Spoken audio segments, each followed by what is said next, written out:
I matched with her on Tinder a week ago. Julia. She was the kind of girl who'd turn heads back in high school. A magnetic smile. Wild laughter that made you feel like you were the only one in on the joke. We'd never spoken much back then, but when her profile popped up, I couldn't swipe right fast enough. Her message came almost immediately. Dinner at my place next Friday? I make a killer lasagna.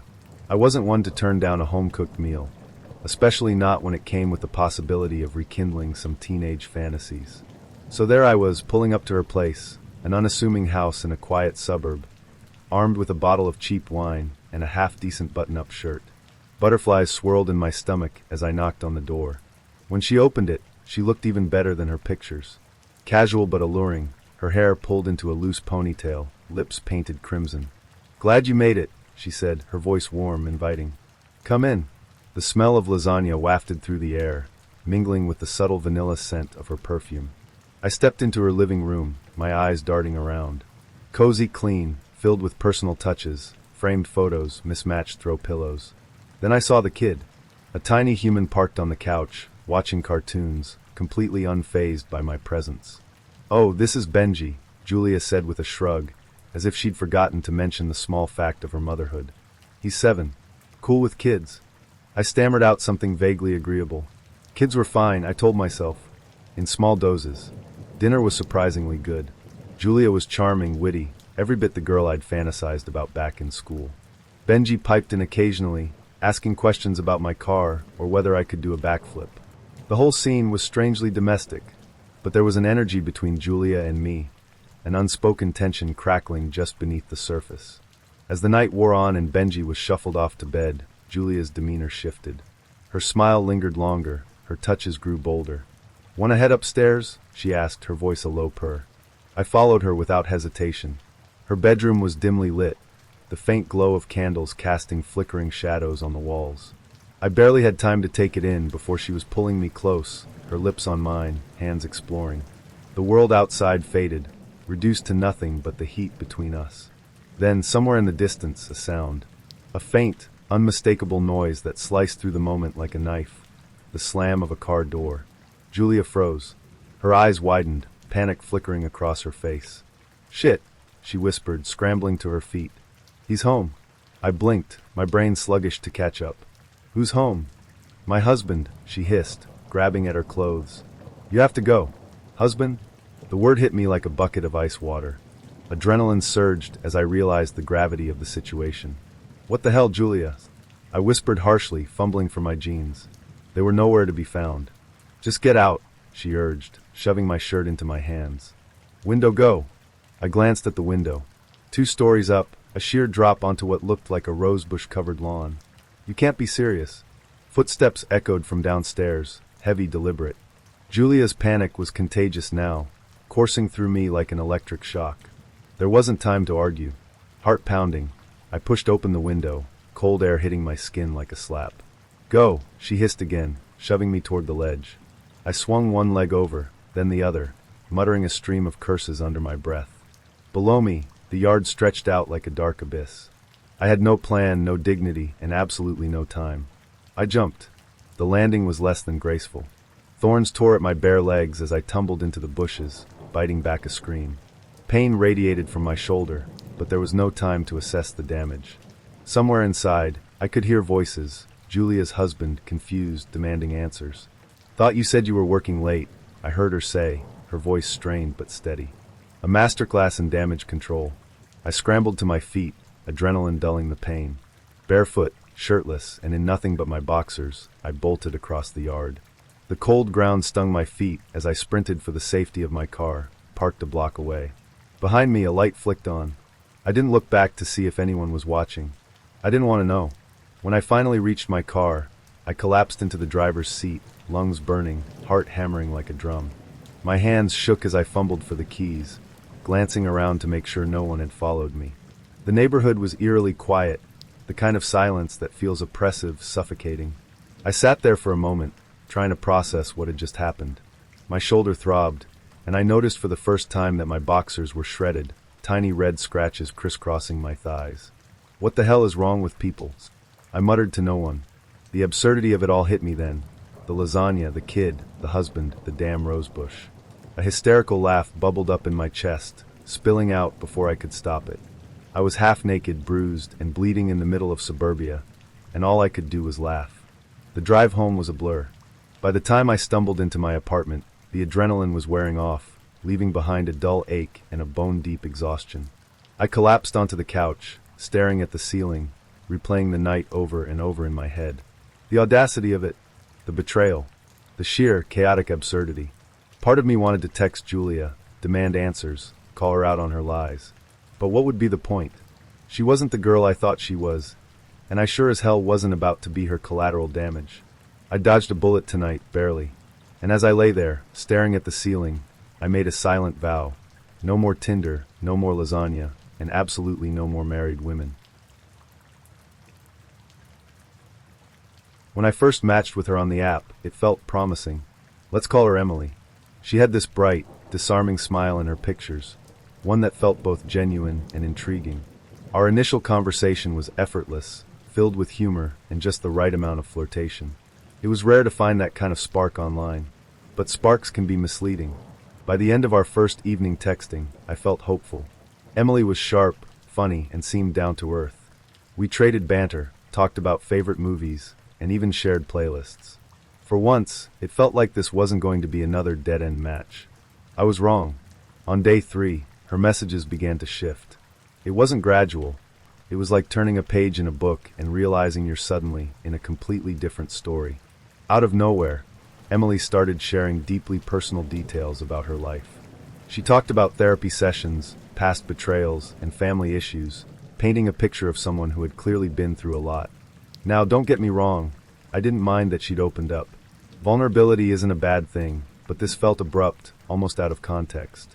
Just 2 days earlier, we'd been laughing about bad karaoke experiences, and now we were diving headfirst into her emotional scars. It was jarring.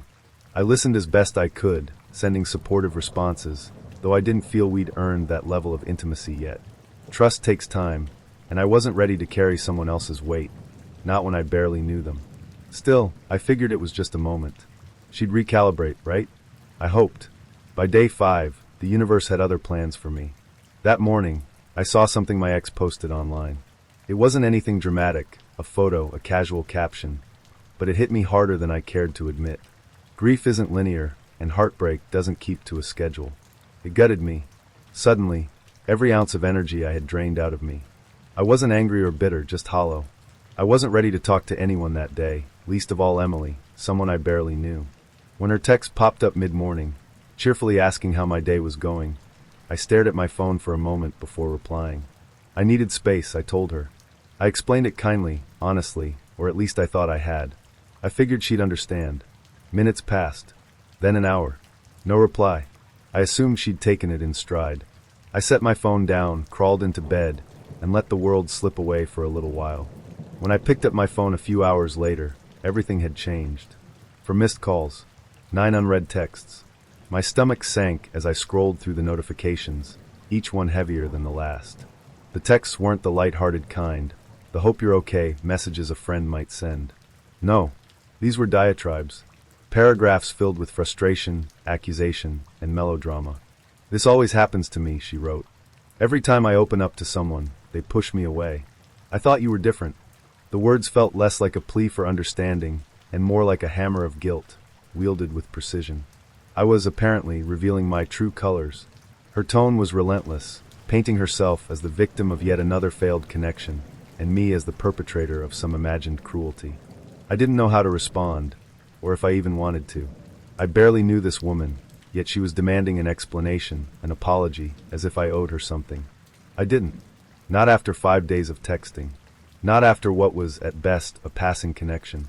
I let the messages sit there, unanswered. The next morning, I sent her one final text. I kept it brief and polite, though every word felt like walking a tightrope. I told her this wasn't going to work out, and wished her the best. Then, without waiting for a response, I blocked her number. It wasn't a decision I made lightly. Blocking someone felt extreme, but Emily had shown her hand. Her reaction wasn't just intense, it was a red flag the size of a billboard. I realized I wasn't ready to date anyway. Maybe it was a blessing in disguise, a favor she'd unwittingly done for me by showing me what I wasn't ready to handle. For weeks, I thought about her only in passing. Occasionally, I'd remember her words and feel a pang of discomfort, but mostly I moved on. My focus shifted inward. Time spent healing, reflecting, rediscovering what I wanted and needed. Slowly, I felt like myself again. And then last night, she found me. I was scrolling through Facebook, mindlessly liking photos of old classmates and distant cousins, when the notification popped up. A friend request from her. My heart skipped a beat. Emily. Her profile picture was unmistakable, that same bright, disarming smile. But how? I had never given her my last name. We hadn't exchanged social media handles, or even mentioned mutual friends. Yet there she was, finding me in the vast, endless expanse of the internet. It was unsettling, to say the least. For a moment, I stared at the screen, unsure of what to do. My thumb hovered over the delete request button, but curiosity nagged at me. How had she tracked me down? Was this some kind of coincidence, or had she gone digging for information? I clicked her profile, scrolling through her posts and photos. It was a strange feeling, seeing someone's curated life after you'd glimpsed the raw, unfiltered version of them. Her timeline was cheerful, polished, filled with inspirational quotes and selfies. If you didn't know better, you'd think she was just another happy, well-adjusted person. But I knew better. I deleted the request without hesitation. Whatever Emily was looking for, it wasn't something I could give her. Whether she was seeking closure or rekindling whatever connection she thought we'd had, I wanted no part of it. That chapter of my life, brief, chaotic, and bewildering as it was, needed to stay closed. As I sat there, staring at the empty notification tab, a strange mix of emotions washed over me. Relief, mostly, but also a lingering unease. Emily had been a lesson, one I hadn't expected but desperately needed. Trust takes time, and not every spark is worth chasing. I powered down my phone, set it aside, and took a deep breath. The world felt quieter, safer without her presence looming in my digital periphery.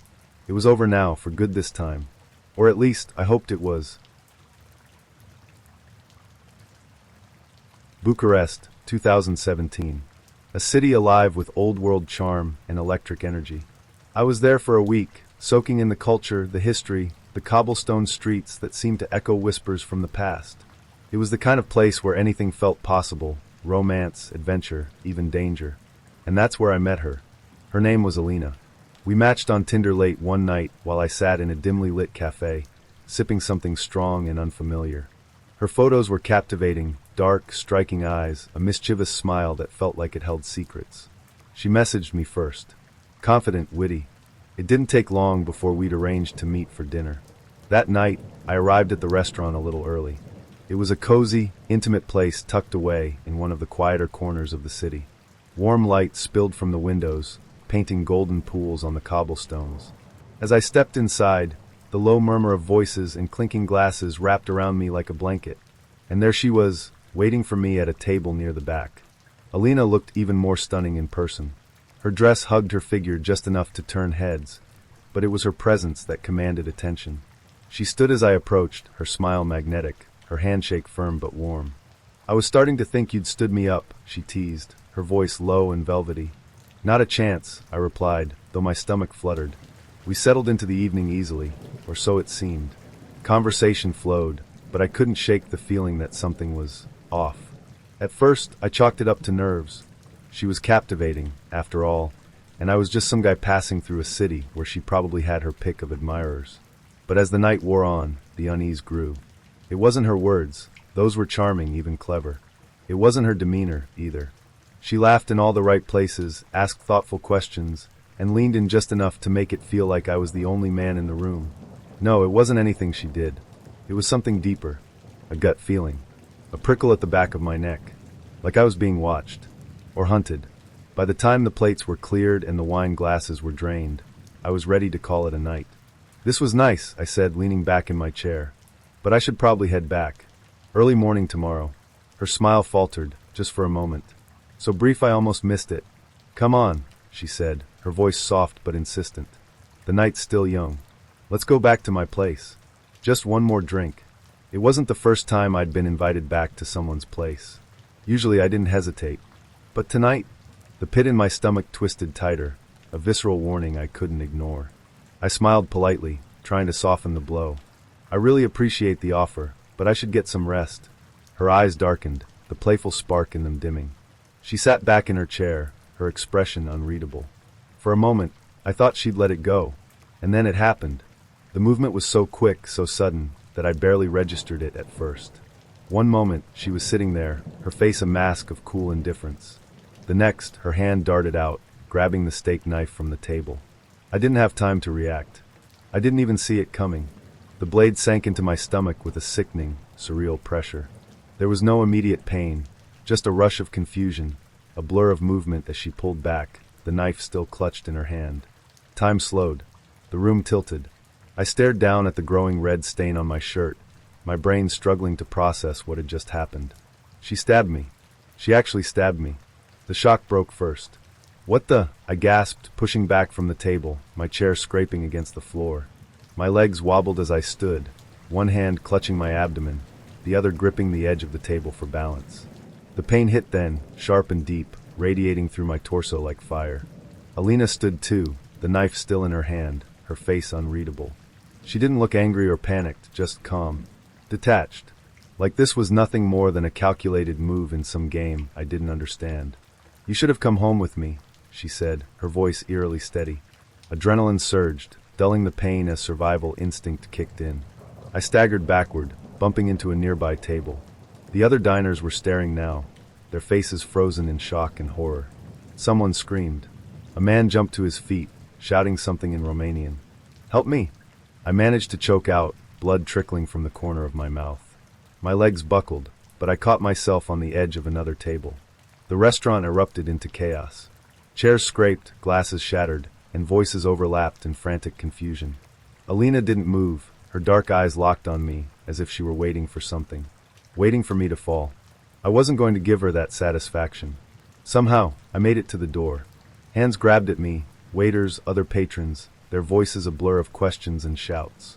I stumbled into the cold night air, the chill biting at my sweat-soaked skin. The pain was unbearable now, each step a jagged spike of agony radiating through my body. A cab was idling at the curb, the driver oblivious to the chaos spilling out behind me. I practically fell into the back seat, gasping out the name of the nearest hospital. The driver turned, his eyes widening when he saw the blood, but he didn't hesitate. The car lurched forward, the tires screeching as we sped through the narrow streets. The hospital was a blur of white lights and frantic voices. I was rushed into surgery, the world fading in and out as I drifted on the edge of consciousness. When I woke up, the police were waiting. I told them everything, the dinner, the knife, Alina. They listened, their faces grim. When I finished, one of the officers exchanged a look with his partner before turning back to me. "She's done this before," he said quietly. My blood ran cold. In the days that followed, I learned bits and pieces of the truth. Alina wasn't just some woman looking for a casual date. She had a history, a dark, violent past that no dating profile could ever reveal. I was lucky, they told me. Luckier than most. Even now, years later, I can still see her face in my nightmares.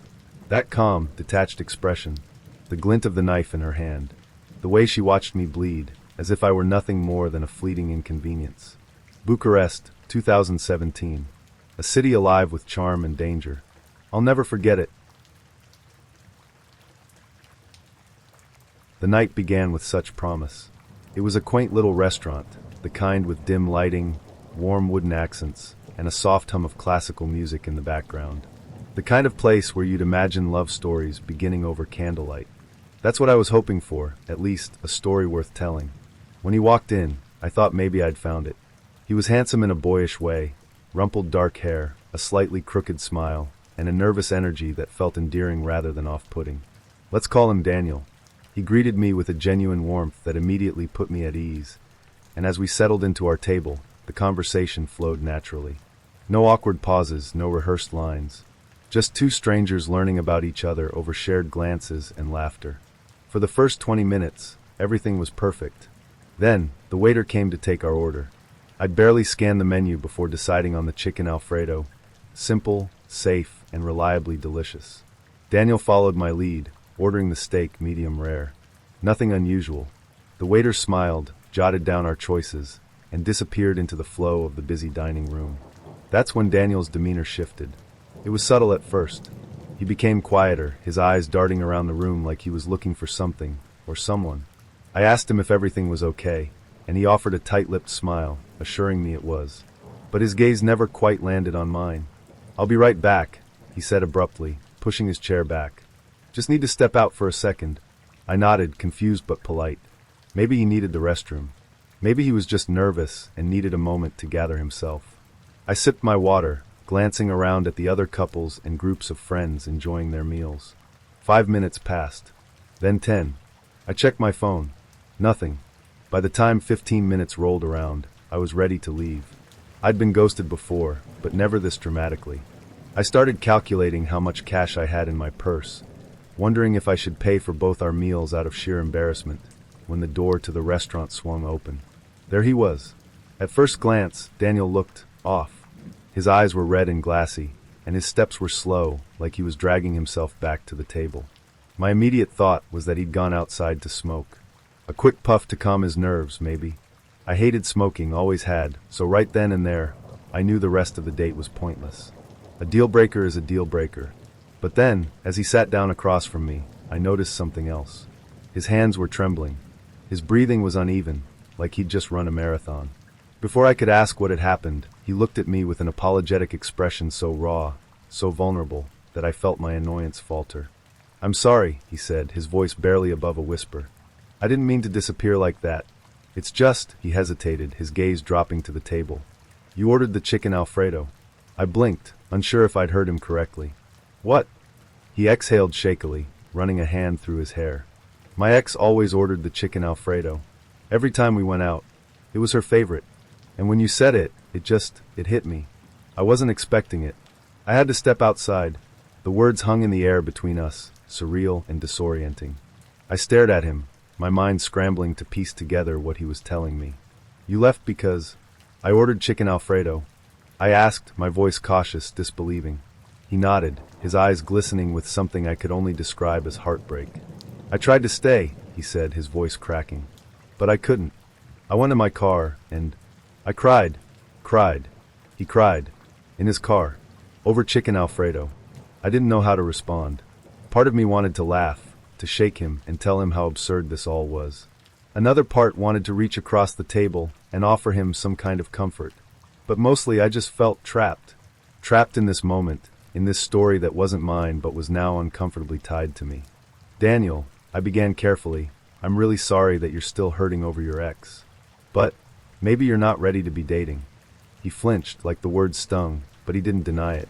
Instead, he let out a hollow laugh, rubbing the back of his neck. "I thought I was," he admitted. "I really did. But when you said those words, it was like she was here. Like I could hear her voice again, see her sitting there across from me." I nodded slowly, my discomfort growing with every passing second. I didn't know this man. I didn't know his ex.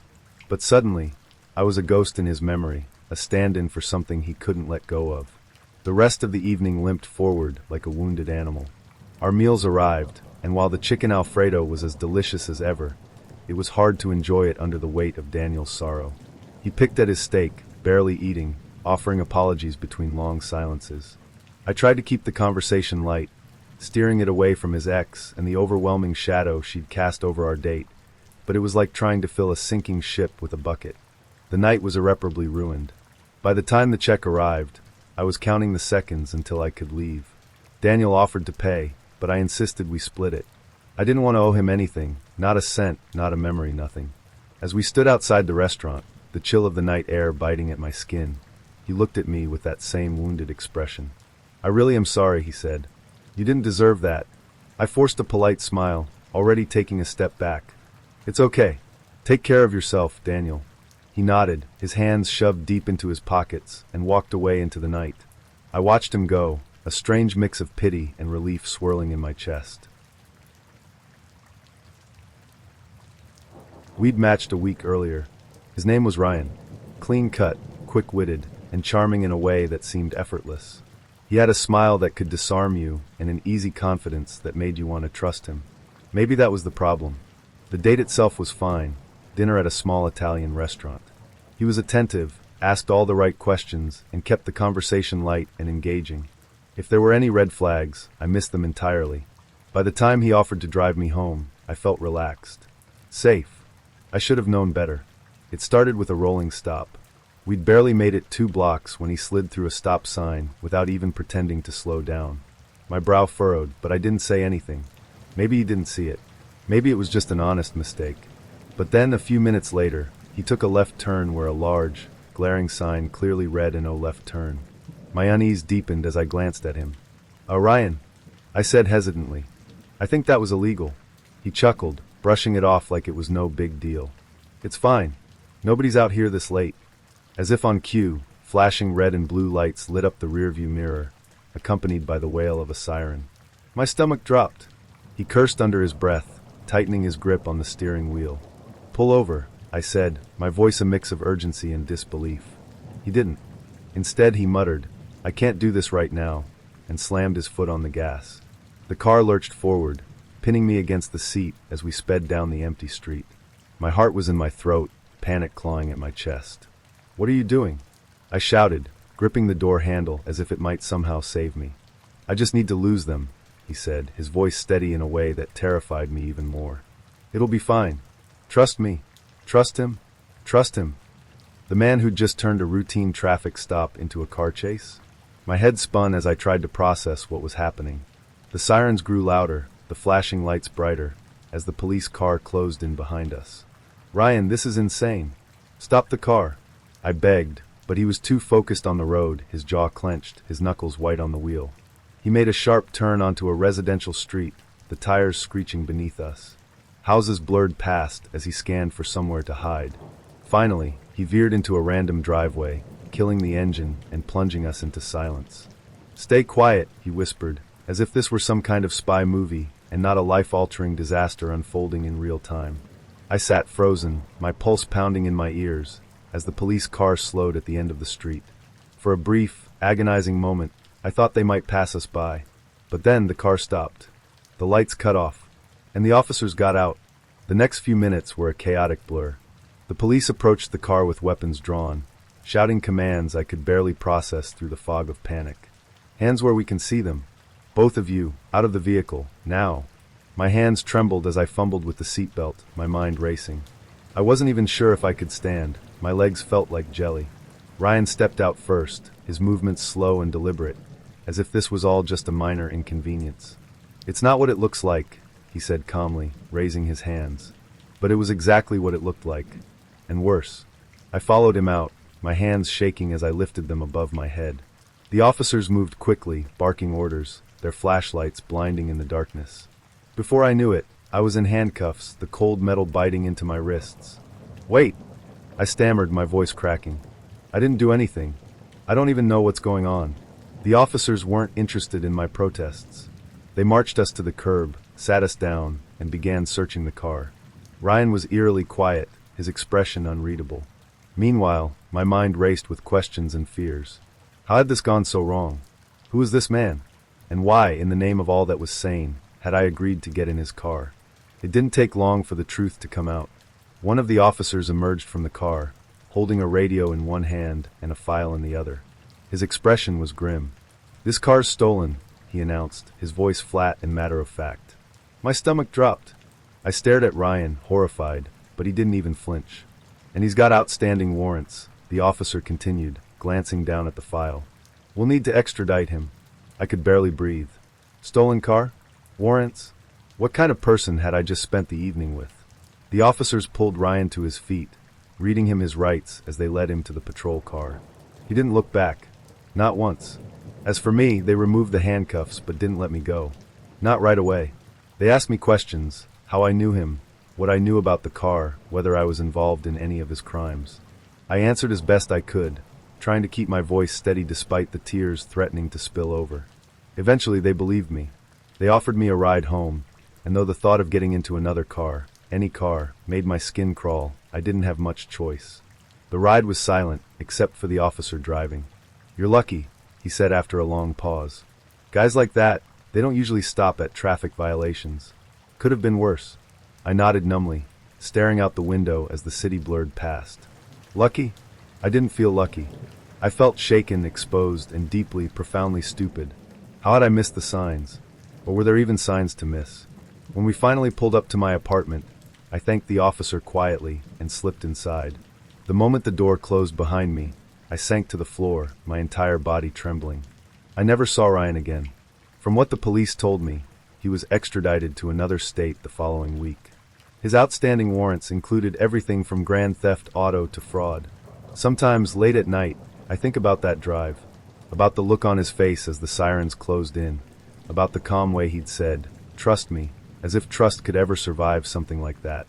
And I think about how close I came to becoming a footnote in his story, another casualty of his recklessness. It was a lesson I wouldn't forget. Sometimes, danger doesn't come with warning signs. Sometimes, it comes with a charming smile and an offer to drive you home. I was a college sophomore, still navigating the murky waters of dating and trusting my roommate's advice a little more than I should have.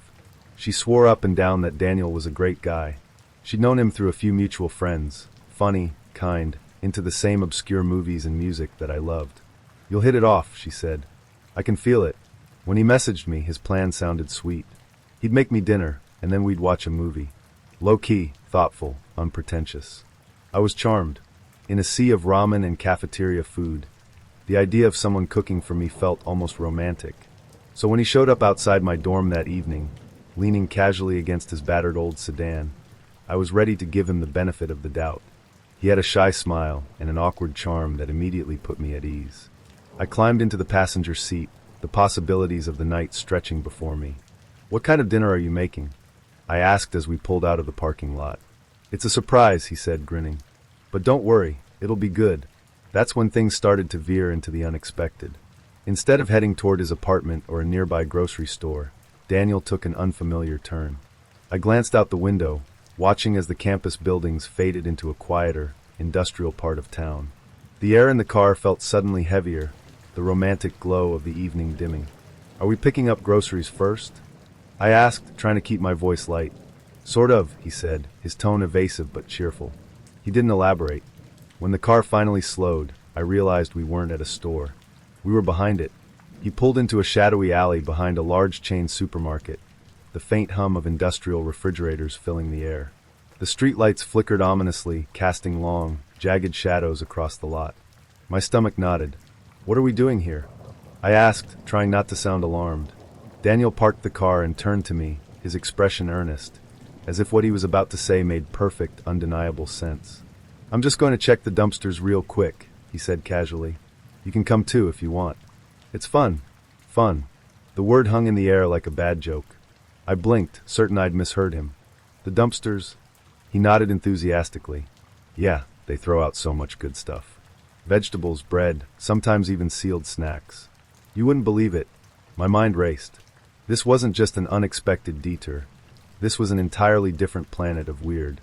My first instinct was to laugh, to think this had to be some kind of bizarre prank. But Daniel's expression was sincere, almost eager. He meant it. He was serious. Before I could fully process what was happening, Daniel hopped out of the car, leaving me stunned in the passenger seat. I watched in disbelief as he strolled toward the row of dumpsters, completely unbothered, as if this was the most natural thing in the world. My hands gripped the edges of the seat, my pulse quickening. I considered getting out, calling him back, demanding he take me home. But something held me there, frozen by a mix of disbelief and morbid curiosity. I couldn't look away. For the next 20 minutes, I sat in the car, watching as Daniel rummaged through the bins like a raccoon on a mission. He moved with practiced efficiency, flipping open lids, sorting through piles of discarded produce, and occasionally holding something up to inspect it in the dim light. At one point, he pulled out a loaf of bread, gave it a triumphant shake, and tossed it into a tote bag he'd brought along. My stomach churned. This was not the charming, low-key evening I'd envisioned. From time to time, he glanced back at the car, as if expecting me to join him. I stayed put, arms crossed, my discomfort growing with every passing second.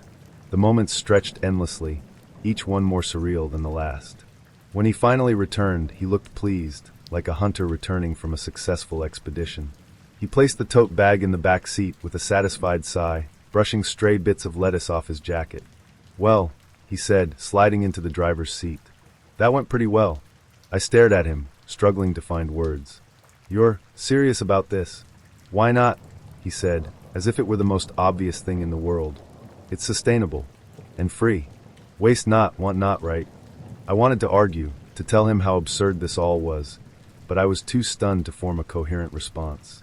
Instead, I settled on the only thing I could manage. Can you just take me back to my dorm? His face fell slightly, but he nodded. Sure.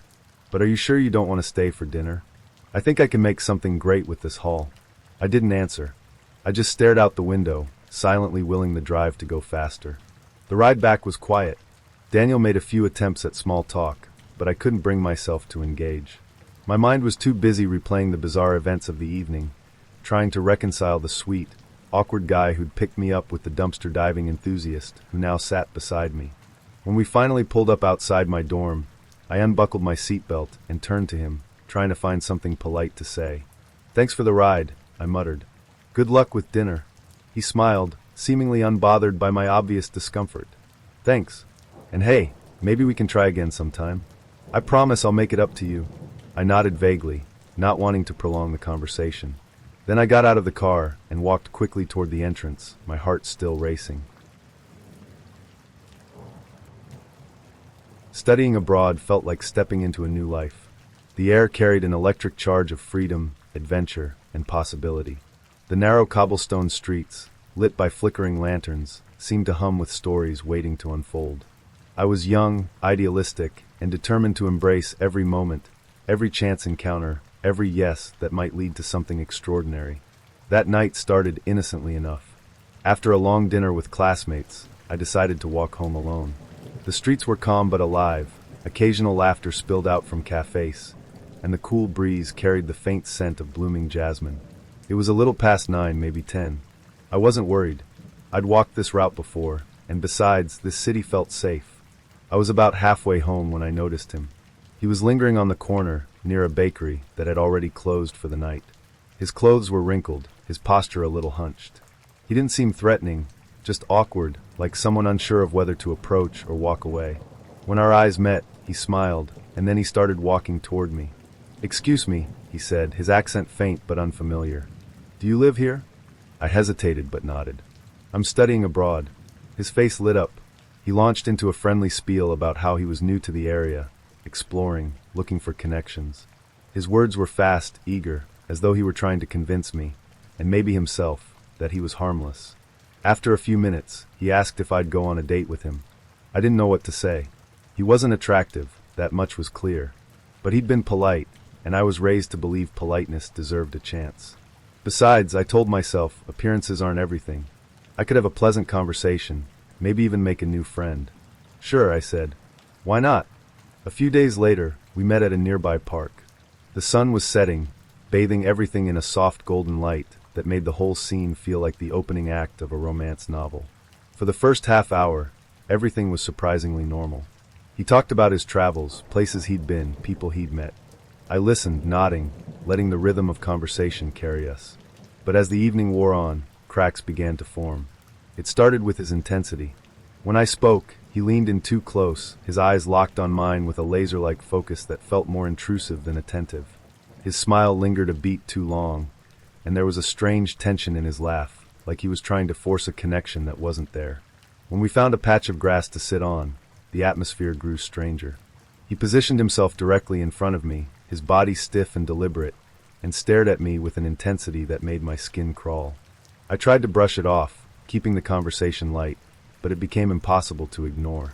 His eyes never left mine, his expression shifting into something I can only describe as predatory. Then came the question.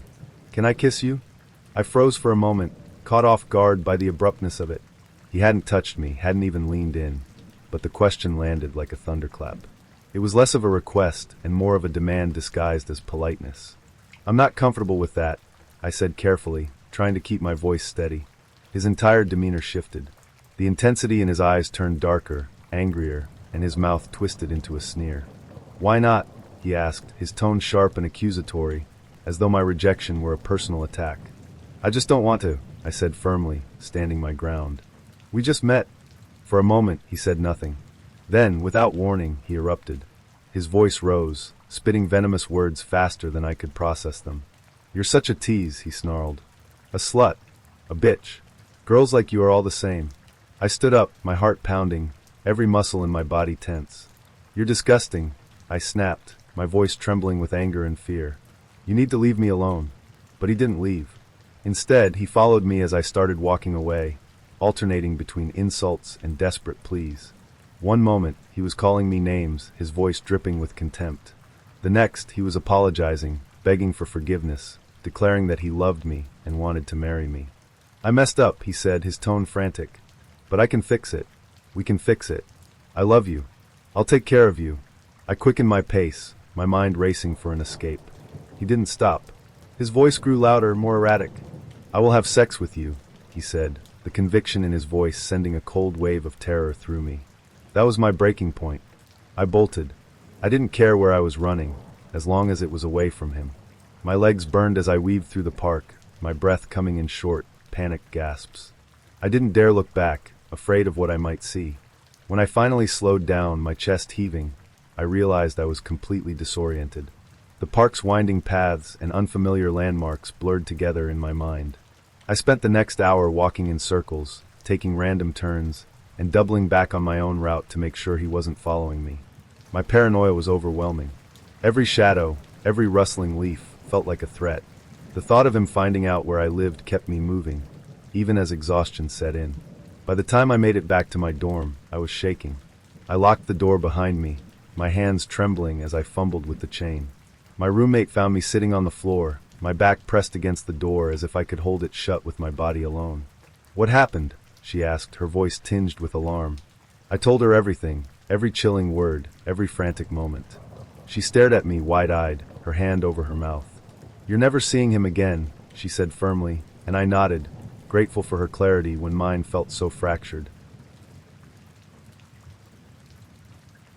The dinner couldn't have ended soon enough. I was sitting across from him, poking at the last remnants of my meal, nodding along to whatever story he was droning on about. My mind had checked out 30 minutes ago, and I was already strategizing how to politely extract myself from this painfully dull evening. It wasn't that he was offensive or rude, he just wasn't anything. No spark, no charm, just one long, monotonous monologue about his job at a medical lab. When the check finally arrived, I exhaled with relief. One hurdle down. He offered to drive me home, and though my gut told me to order an Uber, I didn't want to seem rude. A car ride couldn't be worse than the dinner, right? Wrong.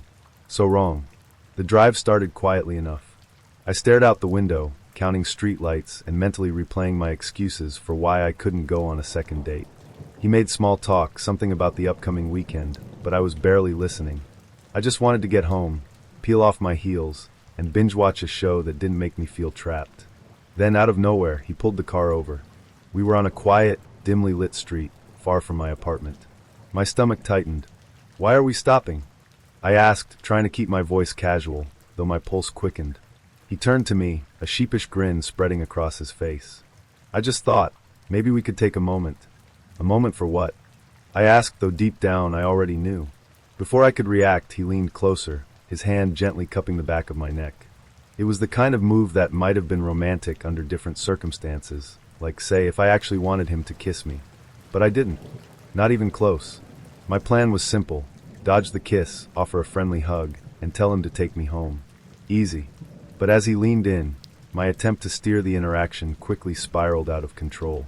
Instead of stopping at a kiss, his hand tightened ever so slightly, and he pushed my head downward. It wasn't forceful, but it was clear. Crystal clear. He wasn't looking for a hug, and he definitely wasn't reading the signals I wasn't even trying to send. Time froze. My brain screamed, "Are you serious right now?" I pulled back, jerking my head away from his grip. "What the hell are you doing?" I said, my voice sharp. He stammered, his grin faltering, but he didn't apologize. He didn't even seem embarrassed. Instead, he shrugged, like his actions were perfectly reasonable. "I thought you might be into it," he said. "Into it? Into it?" The audacity made my blood boil, but my instincts told me to keep my cool. I needed to get out of this car, not escalate things with a man who clearly didn't respect boundaries. But then an idea struck me. A wicked, absurd, beautiful idea. If he thought he could treat me like this, I'd make him regret it. I straightened in my seat, meeting his gaze with a soft, almost bashful expression. "Listen," I began, my tone shifting to something more vulnerable, almost confessional. "Before we go any further, there's something I need to tell you." His eyebrows furrowed, but his curiosity was piqued. "What is it?" he asked, leaning back slightly. "I really like you," I said, laying it on thick. "But I need to be honest. It's only fair." He nodded slowly, his confusion morphing into cautious interest. "Okay."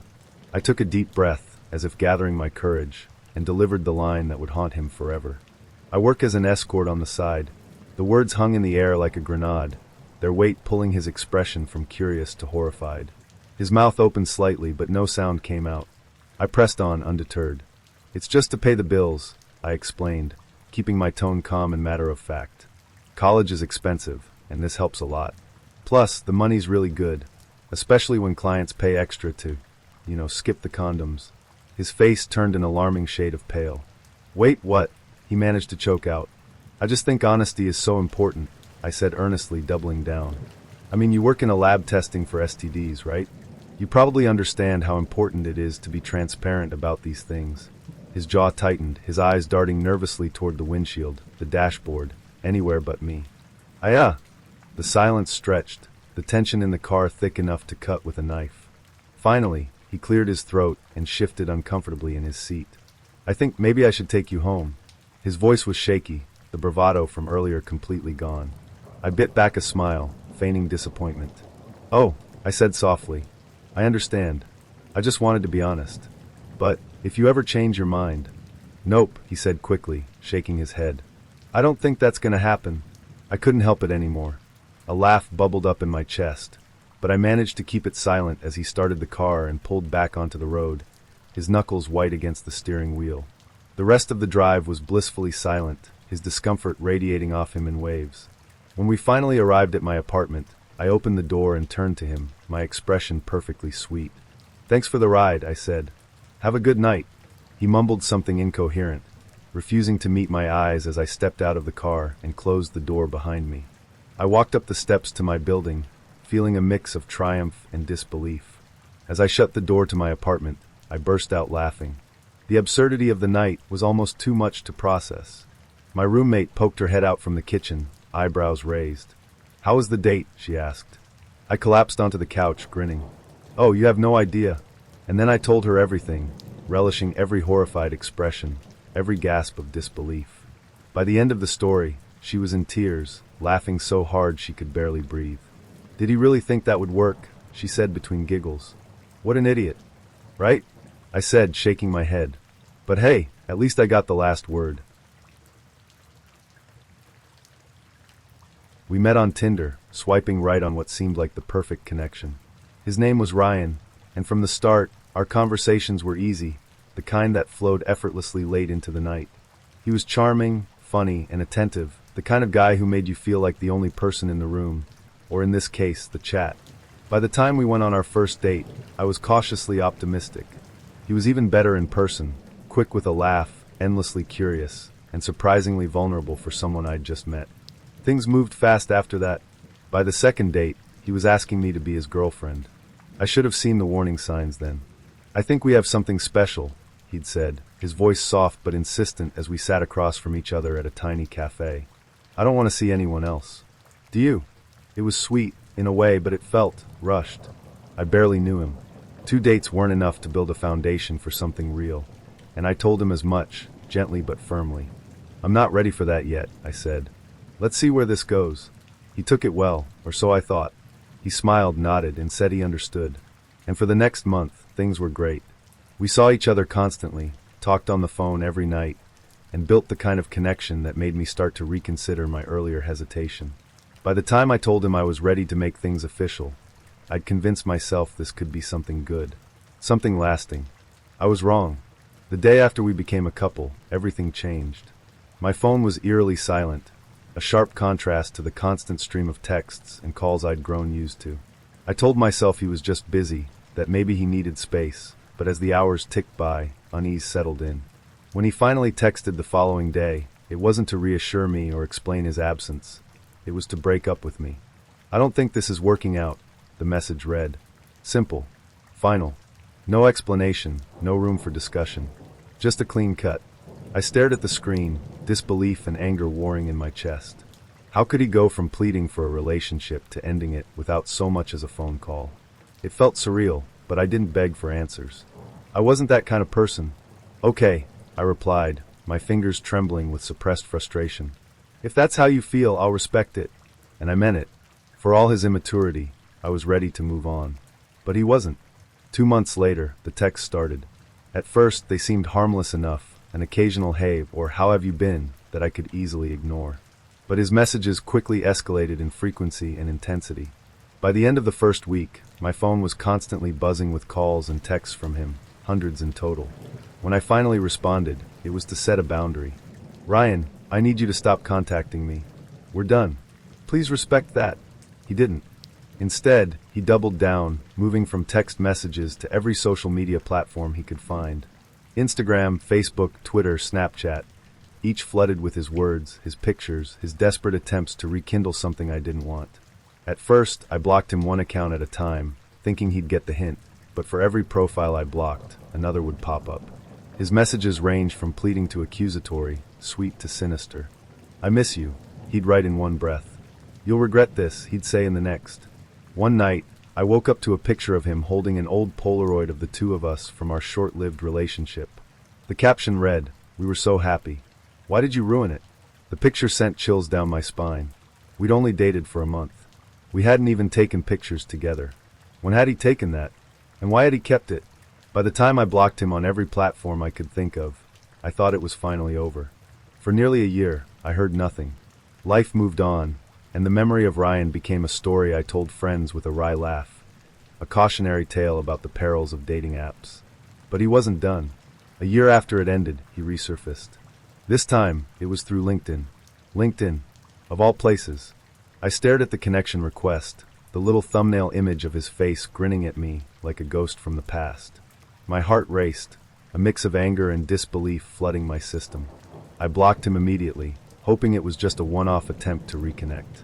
Then came Google+, a platform I didn't even use anymore. And again, a friend request appeared with his name attached. It was like he'd combed through every corner of the internet, every digital thread that might still link us, determined to find a way back into my life. I blocked him there too, wondering how long this would go on. The answer came 2 years later. Just last month, I was scrolling through Snapchat when a familiar name popped up in my notifications. My stomach dropped. He'd sent me a friend request, again. 2 years had passed, and he was still trying. I didn't accept it. I didn't even bother blocking him this time. Instead, I stared at the screen, a strange mix of pity and exasperation washing over me. Ryan wasn't someone I loved or even truly knew. He was just a man who couldn't let go, who'd turned rejection into obsession. And for the first time in years, I didn't feel fear or anger. I felt free. His persistence had become noise, a distant echo of something I'd already left behind. When I was 17, I was the guy who could barely string 2 sentences together around a girl without turning bright red. Shy doesn't even begin to cover it. I was practically invisible, especially when it came to anyone I found remotely attractive. But there was this girl. She came into the pub where I worked every so often with her friends, a whirlwind of laughter and effortless charm. She wasn't just pretty, she was radiant.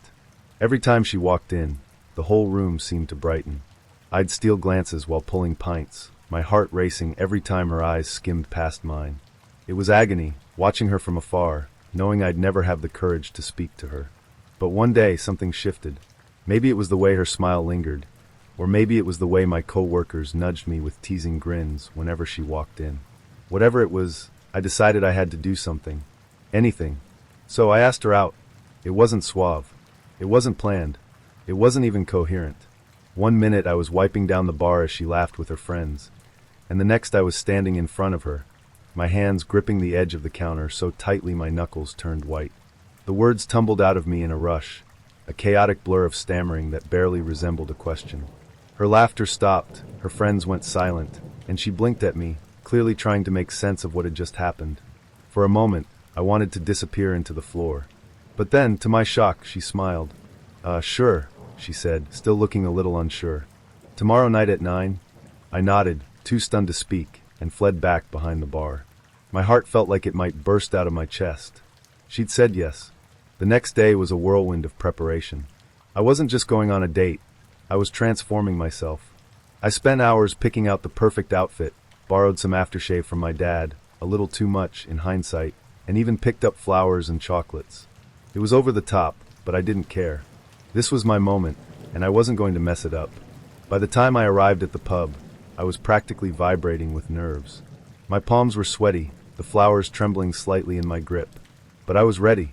I was going to walk in there, flash a confident smile, and sweep her off her feet.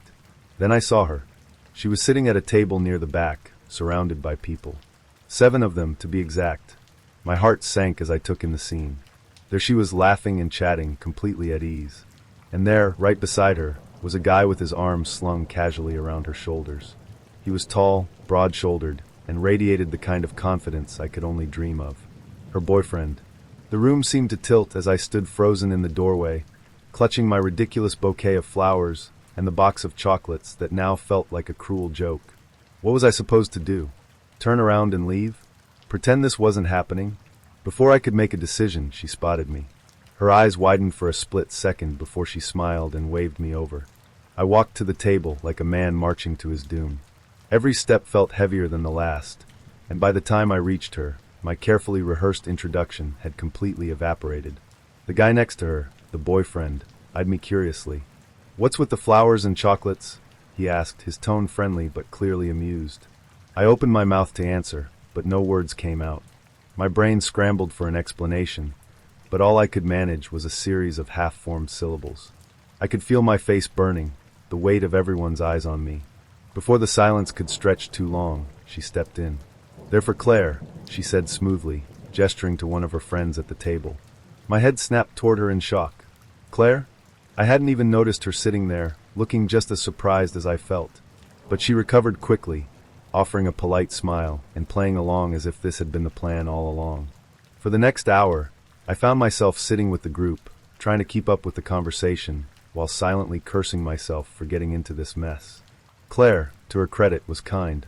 She accepted the flowers and chocolates with a gracious smile, and though she didn't say much, she didn't seem put off by the whole debacle. Eventually, she stood up to leave, and I jumped at the opportunity to escape with her. We walked out of the pub together, the cool night air a welcome relief after the suffocating tension inside. Once we were a few steps away, she turned to me, her expression a mix of amusement and pity. "So," she said, "you were really here to ask her out, weren't you?" I nodded, too embarrassed to deny it.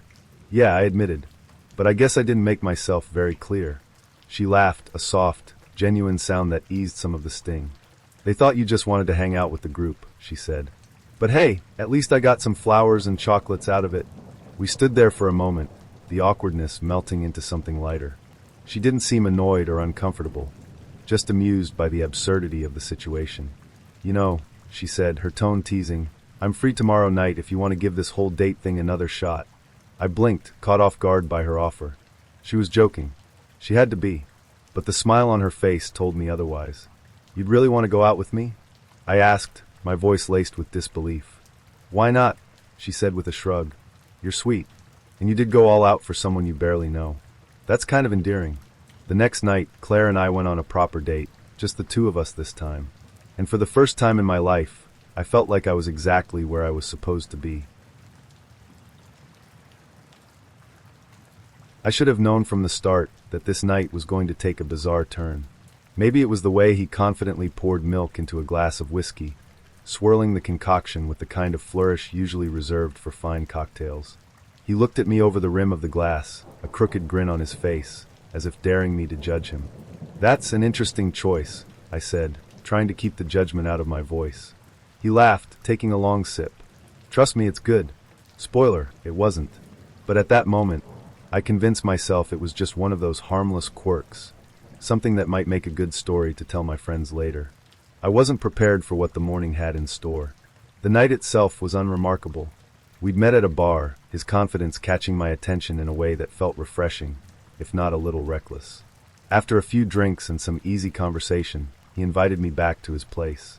It wasn't the kind of offer I usually accepted, but something about his crooked smile and casual charm made me say yes. His apartment was about what I expected: mismatched furniture, dishes piled in the sink, and a faint musty smell that clung to the air. But I wasn't there to critique his housekeeping. We spent the night talking, laughing, and eventually drifting into a fitful sleep on his lumpy mattress. Morning came too soon. At 7 a.m. sharp, I woke to the sound of his alarm blaring. He groaned, rolled over, and promptly ignored it, leaving me wide awake in the unfamiliar room. After a few minutes of lying there, contemplating my life choices, he finally stirred. "You should come with me today," he said groggily, propping himself up on one elbow. I blinked at him, confused. "Come with you where?" "To work," he said, as if it were the most obvious thing in the world. "It'll be fun." I raised an eyebrow. "Fun? Washing dishes in a kitchen?" "Yeah, why not?" He grinned, his enthusiasm bizarrely genuine. "It's not as bad as it sounds. You'll get free food." I laughed, assuming he was joking, but the look on his face told me he wasn't. I mumbled something about needing to get home, but he wasn't letting it go. He leaned closer, his voice taking on a strange, almost pleading tone. "Come on," he said. "It'll be a good time." I needed an escape, and fast. "Let me just use the bathroom," I said, sliding out of bed before he could protest. The bathroom door was just a few steps away, but the moment I opened it, I stopped dead in my tracks. There, standing in all his glory, was a man, completely naked, brush in hand, painting the bathroom door. For a moment, I thought I was hallucinating. The man, clearly in his 60s, turned to look at me without a hint of shame or surprise, his expression calm and focused. "Morning," he said casually, as if this were the most normal thing in the world. I gawked at him, my brain scrambling to catch up. This wasn't just any man. This was his father, painting the bathroom door. Naked. At 7 in the morning. I didn't know what to do. My fight-or-flight instincts were warring with each other, leaving me frozen in the doorway. The smell of paint thinner filled the small bathroom, adding to the surrealness of the scene. "I'll be done in a minute," his dad said, turning back to his work with the same nonchalant demeanor. I muttered something incoherent and backed away, closing the door behind me. My heart was racing, and I could feel the beginnings of hysterical laughter bubbling up in my chest. I needed to get out of there, immediately. When I returned to the bedroom, he was still lounging in bed, scrolling through his phone. He looked up at me, completely oblivious to the chaos unfolding in the next room. "Everything okay?" he asked, his tone casual. I opened my mouth to tell him about the naked man painting the bathroom door, but stopped myself. What was the point? Instead, I forced a smile. "I think I'm gonna head out." He frowned. "Really? But I thought you might." No, I interrupted, grabbing my things as quickly as possible. "I've got a lot to do today. Thanks for everything." He didn't press the issue, just shrugged and nodded. I was halfway out the door before he could change his mind. As I stepped outside, the crisp morning air hit me like a wake-up call. I walked briskly down the street, trying to process what had just happened. The milk and whiskey guy, the dishwashing job invitation, the naked father painting at dawn. By the time I reached the corner, I couldn't hold it in any longer. I burst out laughing, the sound echoing down the empty street. It was ridiculous, absurd, the kind of story that felt too strange to be real. But it was. Later, when I told my friends about the encounter, they were in hysterics, begging for every detail. "Why didn't you just leave when he poured the milk and whiskey?" one of them asked, tears streaming down her face. "I thought that was the red flag," I said. "Turns out it was just the appetizer." It was one of those early spring evenings, where the air had just a hint of warmth, teasing the promise of summer. The kind of evening that made me feel hopeful, maybe even optimistic. I had met him on a dating app a few weeks earlier. His profile was unremarkable, but his messages were charming enough, witty, quick responses that made me think, why not give this a chance? But from the moment we met, something felt off. We'd agreed on a walk, something casual and low pressure. When I arrived, he was already there, leaning against a bench with his hands shoved deep into his pockets. His grin was easy, confident, as he greeted me with a quick once-over. "You look great," he said, his voice smooth but lacking sincerity. "So, where are we eating?" The question caught me off guard. "Eating?" I repeated. "Yeah," he said, already turning as if the matter was settled. "I'm starving. Let's grab something." I hesitated.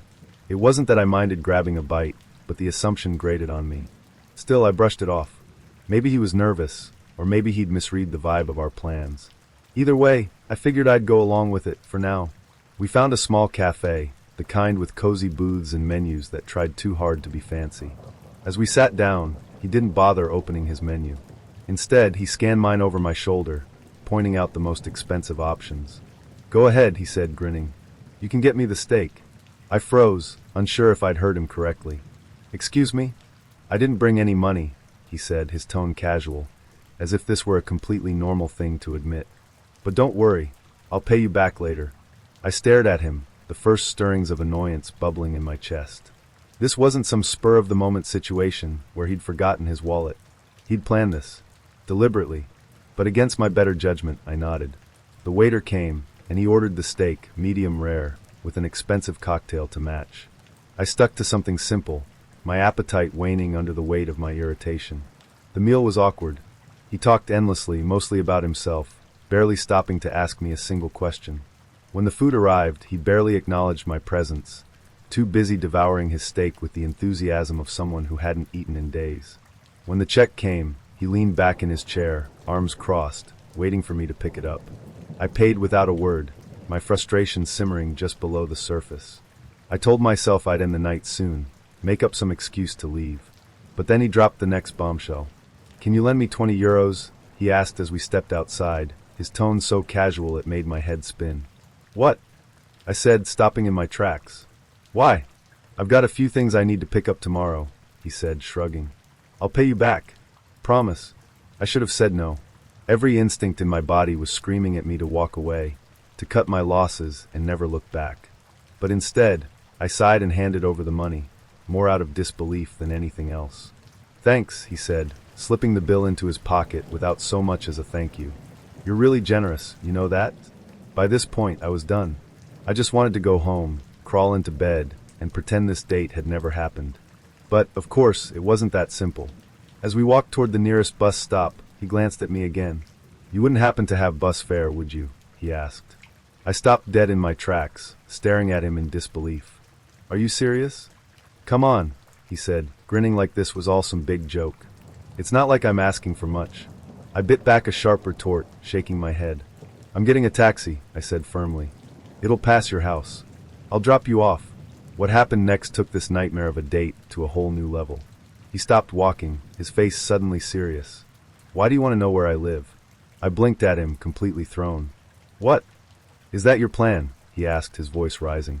"You're trying to find out where I live, aren't you?"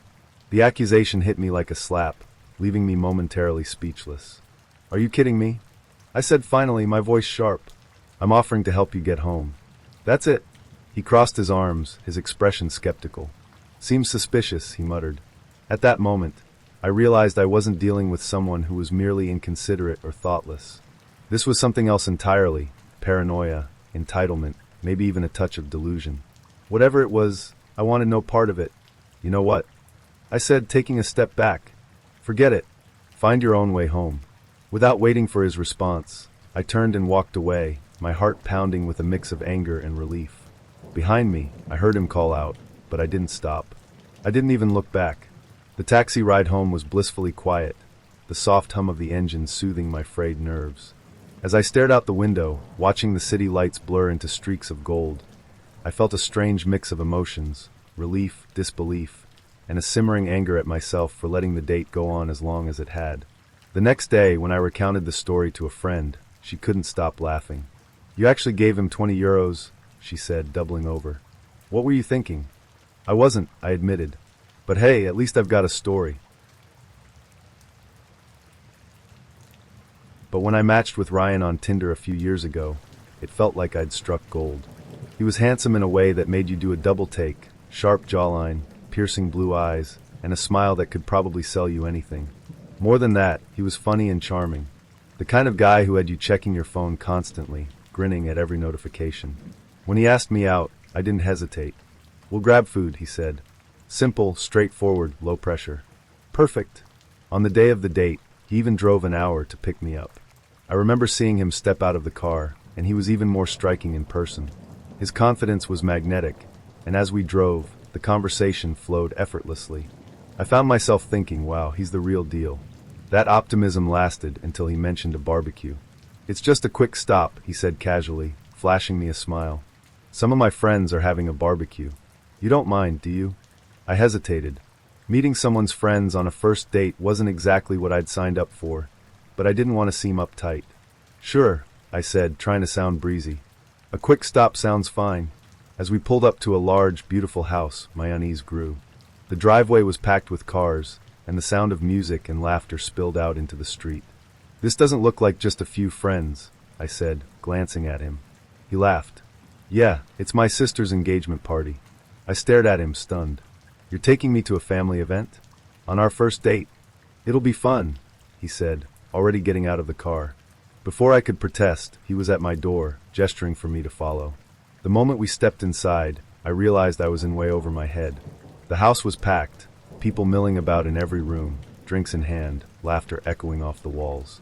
Ryan introduced me to person after person, barely giving me time to process their names. His parents, his uncles, cousins, neighbors, I lost track. Then, before I knew it, I was face to face with his mom and grandmother. "Oh, you're the girl Ryan's been talking about," his mom said, smiling warmly. "It's so nice to meet you." My stomach sank. What has he been saying? "Lovely to meet you," I managed to say, forcing a smile while my brain screamed. I don't even know this guy. Meanwhile, Ryan had disappeared into the crowd, leaving me alone with his family. I made polite small talk, trying not to look like a deer in headlights, but the absurdity of the situation was sinking in fast. It wasn't long before things spiraled even further. Ryan, now several drinks in, was off with his friends, completely ignoring me. His family, however, was all too eager to include me in the festivities. By the time I spotted him again, we were all heading to the local pub for the after-party. I thought about slipping away, calling for a ride, but I felt trapped. Everyone was so friendly, and leaving without an explanation felt rude. So I went along, telling myself this would all be over soon. The pub was chaos. Drinks were flowing, a live band was playing, and the energy was wild. And that's when things hit their peak. His grandmother, yes, his grandmother, climbed onto the bar. To the sound of Zombie by the Cranberries, she danced like she was living her best life, the crowd cheering her on. I'll admit, for a moment, I forgot how insane the night was and just stood there, laughing in disbelief. Then I saw her, Ryan's ex-girlfriend. She spotted me from across the room, her eyes narrowing like a hawk locking onto its prey. She marched over, drink in hand, and leaned in close, her voice sharp. "So, you're the homewrecker," she said, loud enough for everyone nearby to hear. "Excuse me?" I said, blinking in confusion. She didn't hold back, launching into a tirade about how Ryan was hers, how I had no business being there, and how I was clearly trying to ruin her life. I was too stunned to respond. "Homewrecker? I just met this guy." By the time Ryan stumbled over to intervene, the damage was done. His ex stormed off, leaving me standing there, humiliated and furious. Ryan, oblivious to the chaos he'd caused, slurred something incoherent, and then dropped the biggest bombshell of the night. "I love you," he said, swaying slightly as he grabbed my arm. "I've never felt this way about anyone." Before I could respond, he doubled over and vomited. On my shoes. That was the breaking point. I didn't care how handsome he was, or how charming he'd seemed in our messages. I didn't care that his family was lovely, or that his grandmother had just delivered the performance of the century. I was done. I pulled out my phone and called a friend, begging them to pick me up. As I waited outside, Ryan tried to follow me, mumbling apologies and asking if I wanted to come back to his place. I ignored him, keeping my distance until my friend's car pulled up. "Is that him?" my friend asked as I climbed into the passenger seat, motioning toward Ryan, who was now sitting on the curb, looking pitiful. "Yep," I said, slamming the door. "Drive." The next day I deleted Tinder. I didn't block Ryan, but I never responded to his follow-up messages. Every time I thought about that night, the engagement party, the ex, the declaration of love, the vomit, I couldn't help but cringe. I met him at a dimly lit pub, the kind of place where the music is just loud enough to drown out your better judgment. He was charming in a rugged, rough-around-the-edges way, the kind of guy who made you feel like the most fascinating person in the room. His stories were wild, his laugh infectious. When he invited me back to his place, I hesitated, but only for a moment. I told myself it was part of the adventure, but nothing could have prepared me for what awaited behind his front door. His apartment was the polar opposite of his charisma. As soon as I stepped inside, I felt the air shift. It wasn't just messy, it was chaos frozen in time. Clothes were strewn everywhere, dishes piled high in the sink, and a faint, stale odor hung in the air. But I convinced myself to look past it. People can be messy, right? Besides, it wasn't like I'd come here expecting a 5-star experience. "Make yourself comfortable," he said, motioning toward a couch that had definitely seen better days. "I've got something I want to show you." Before I could respond, he disappeared into another room. I sat down gingerly, trying not to think about what might be lurking between the cushions. The minutes dragged on, the sound of drawers opening and closing breaking the silence. When he finally returned, he was holding something in his hands. A stack of papers, worn and yellowed at the edges, tied together with a frayed piece of string. "I want to share this with you," he said, his voice softer now, almost reverent. "It's my poetry. Now, I like poetry as much as the next person." But when he added, "I wrote it while I was in Mountjoy," my stomach did a little flip. "Mountjoy? As in the prison?" "Mountjoy?" I echoed, trying to keep my tone neutral. "Yeah," he said, a faint smile tugging at the corners of his mouth. "I did some time there. Long story. But these poems, they got me through it." He sat down across from me, untying the string with care, as if unwrapping a sacred relic. He handed me the first page, his eyes watching mine intently as I read. The words were raw, heavy with anger and regret. They were scrawled in jagged, uneven handwriting, like they'd been ripped straight from his soul. "It's intense," I said, handing the page back. "Prison changes you," he replied, his gaze distant now. "Makes you see the world differently. You want to hear one?" Before I could answer, he started reciting, his voice low and gravelly, each word punctuated with emotion. It was haunting, beautiful in its way, but also deeply unsettling. By the time he finished, I was struggling to figure out how to respond. But before I could come up with something diplomatic, he clapped his hands together and grinned. "You need a drink," he said, jumping up and heading for the kitchen. I let out a breath I hadn't realized I'd been holding, glancing around the room. That's when I noticed the faint but unmistakable stench growing stronger. My eyes wandered toward the small hallway, leading to what I assumed was the bathroom. Curiosity got the better of me. I stood, taking a tentative step toward the hallway. The closer I got, the more potent the smell became. It wasn't just bad. It was foul, the kind of smell that sticks to your clothes and lingers in your nostrils. When I finally peeked into the bathroom, my stomach turned. The toilet had no door. None.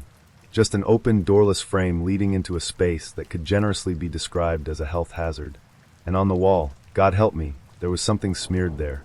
Brown, unmistakable. My mind rebelled against the obvious conclusion, but there was no denying it. Shit! On the wall. I froze, a mix of horror and disbelief washing over me.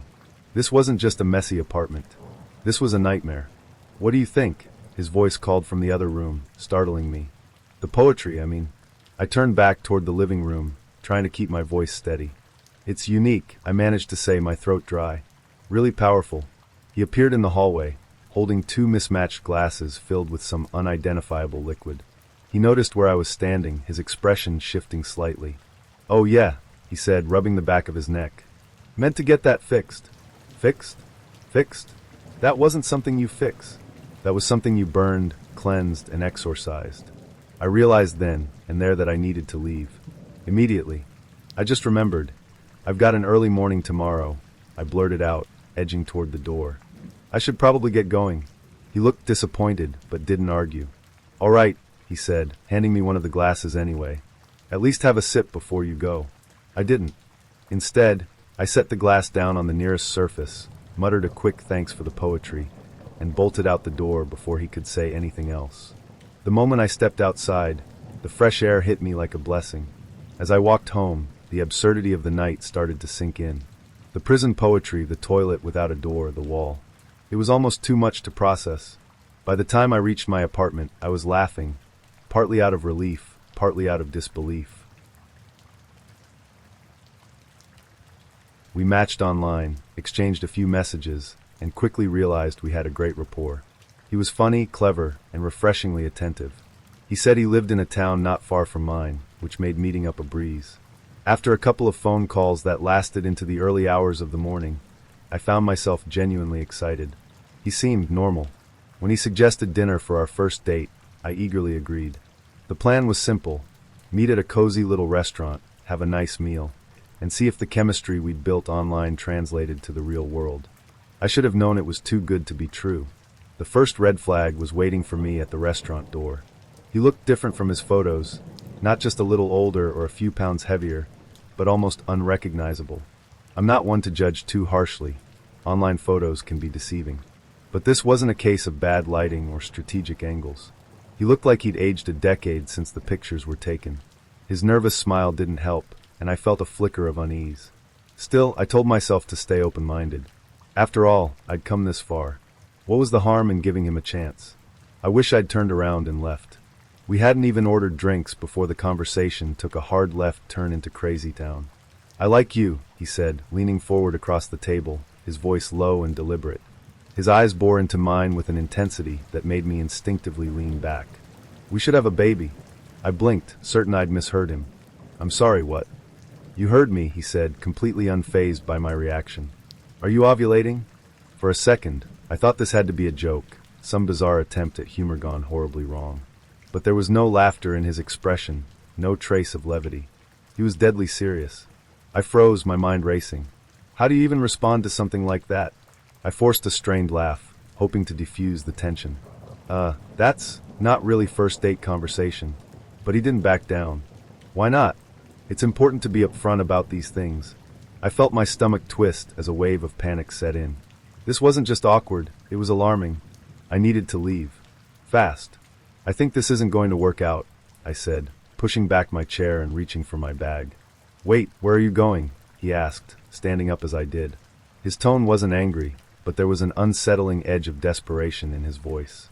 "I'm leaving," I said firmly, my voice steady despite the pounding in my chest. "This is too much." I turned and started walking toward the exit, but he followed, his footsteps quickening behind me. My pulse spiked as I stepped outside, the cool night air hitting me like a jolt of adrenaline. "What are you doing?" I snapped, spinning to face him. "Why are you following me?" His response made my blood run cold. "I don't have anywhere to go," he said simply, as if that explained everything. I lied about where I live. My heart sank. "What are you talking about?" "I don't live nearby," he admitted, his tone matter of fact. "I drove 4 hours to meet you. I figured I could stay with you tonight." The audacity of his words left me momentarily speechless. He'd not only lied about his location, but had somehow convinced himself that I, someone he'd never met in person until tonight, would let him crash at my place. "Absolutely not," I said, my voice rising with anger. "You need to leave. Now." He tried to argue, but I wasn't having it. I turned and walked away, my every instinct screaming at me to get as far from him as possible. I didn't look back until I was safely in my car, my hands trembling as I locked the doors. The next morning, I woke to a text from an unknown number. My stomach churned as I opened it, already dreading what I'd find. "I miss you already," the message read, complete with a winking emoji. I stared at the screen in disbelief. "Miss me? You terrified me." I didn't hesitate. I blocked him immediately, deleting the message, as if erasing it could somehow undo the entire nightmare of a date. I was already at the table, stomach growling, and checking the time for what felt like the 100th time. He was late. Not fashionably late, not the kind of late that gives you butterflies while you wait, wondering if this person is as charming in real life as they seemed online. No, this was no regard for basic etiquette late. It was supposed to be a casual lunch, nothing fancy, just a simple meet and greet to see if the spark we had online translated into something real. But as the minutes dragged on, that spark was flickering out. When I finally worked up the nerve to text him and ask for his ETA, his response floored me. "I'll be 30 minutes late. Just start eating if you're hungry." No apology, no explanation, just a casual suggestion to carry on without him. I stared at my phone, trying to decide if I was more annoyed by his lack of effort or by the fact that my hunger was winning this battle. I ordered something small to tide me over and told myself to let it go. First dates are nerve-wracking. Maybe he'd had a rough morning. Maybe he was shy and fumbling. My inner optimist was working overtime to drown out my growing irritation. Finally, more than 30 minutes past his promised arrival, he showed up. At first, I didn't recognize him. The guy who'd been sending me playful texts and witty jokes online was replaced by someone who looked like he'd rolled out of bed and wandered into the wrong restaurant. His hair stuck out in every direction, a literal bird's nest of tangles and neglect. He wore a wrinkled promotional t-shirt from some random event, baggy shorts that screamed laundry day, and a pair of flip-flops that looked like they'd seen better days. No apology, no sheepish grin, just a chirpy, "Hey," as he plopped into the seat across from me. I blinked at him, momentarily at a loss for words. This wasn't just a casual approach to a casual lunch. This was a complete disregard for the fact that he was on a date. I tried to hide my shock, but I could feel my expression slipping. Did he think this was acceptable? Did he think I'd find this charmingly quirky? As he reached for the menu, my patience snapped. "I'm sorry," I said, forcing a tight smile. "I'm really tired. I think I need to head home." He looked up, confusion flashing across his face, but there was no real concern. No attempt to salvage the date or even to ask if everything was okay. "Oh, okay," he said with a shrug, already turning his attention back to the menu. I stood, grabbed my bag, and walked away, each step feeling lighter as the distance between us grew.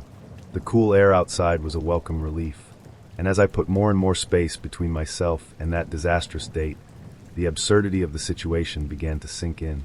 How had I even let it get to this point? I'd walked into that restaurant expecting effort, respect, and maybe even a bit of romance. Instead, I'd been met with bedhead and a complete lack of accountability. Once I was far enough away, I pulled out my phone and blocked him. No follow-up messages. No second chances. I wasn't going to waste another second on someone who couldn't even bother to apologize for being late, let alone put in the bare minimum effort to show up looking presentable. As I walked home, I couldn't help but laugh at the irony. I'd thought that someone who wasn't conventionally attractive might try harder, might take the time to impress, knowing they didn't have the luxury of coasting on their looks. But this was a new low.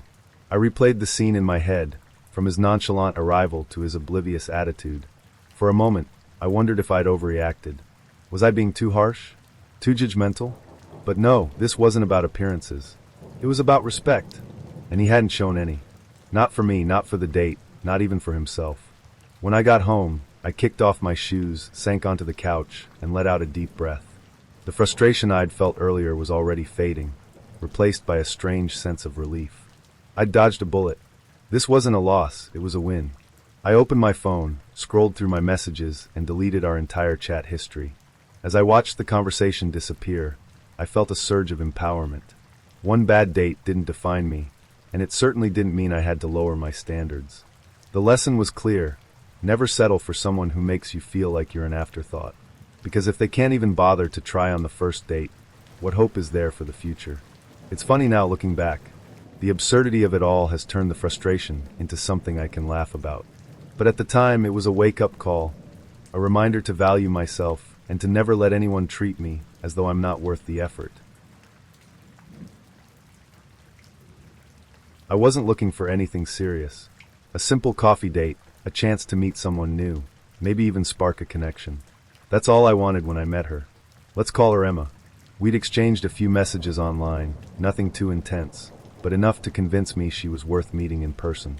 She was funny, quick-witted, and had this charmingly blunt way of talking that felt refreshing. So when she suggested grabbing coffee at a little cafe downtown, I thought, why not? That afternoon, the weather was perfect, crisp, sunny, the kind of day that makes you feel like anything is possible. I arrived a few minutes early, ordered a black coffee, and chose a table by the window. When Emma walked in, she was exactly how I imagined, confident, smiling, and effortlessly cool. I couldn't have known that by the end of the date, she'd be telling me my destiny. Things started off well enough. We talked about the usual first date stuff, work, hobbies, favorite shows. She was animated, gesturing wildly as she described her latest obsession with some obscure crime documentary. I found myself relaxing, enjoying the easy flow of conversation. At one point, the topic shifted to past relationships. It wasn't anything heavy, just a natural progression of getting to know each other. She asked how many relationships I'd been in, and I answered honestly.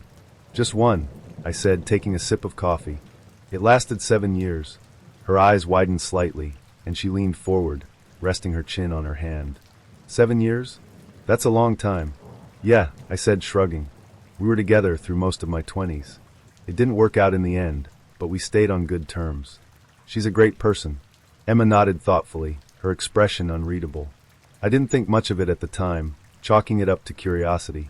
But then she asked a question I hadn't been expecting. "Why aren't you still together?" I hesitated. It wasn't a question I'd had to answer often, mostly because I rarely talked about my ex on dates. But Emma's tone wasn't accusatory, just genuinely curious. So I gave her the short version. "We grew apart," I said simply. "Wanted different things. It was mutual." She tilted her head, her brow furrowing, as if I'd just told her something incomprehensible. "But you were together for 7 years. "Yeah," I said slowly, unsure where she was going with this. "That's a long time, but it doesn't mean it was meant to last forever. Emma leaned back in her chair, crossing her arms. I don't know, she said, her tone turning serious. 7 years? That's not just some fling. That's destiny. I blinked. Destiny? She nodded, her expression solemn now.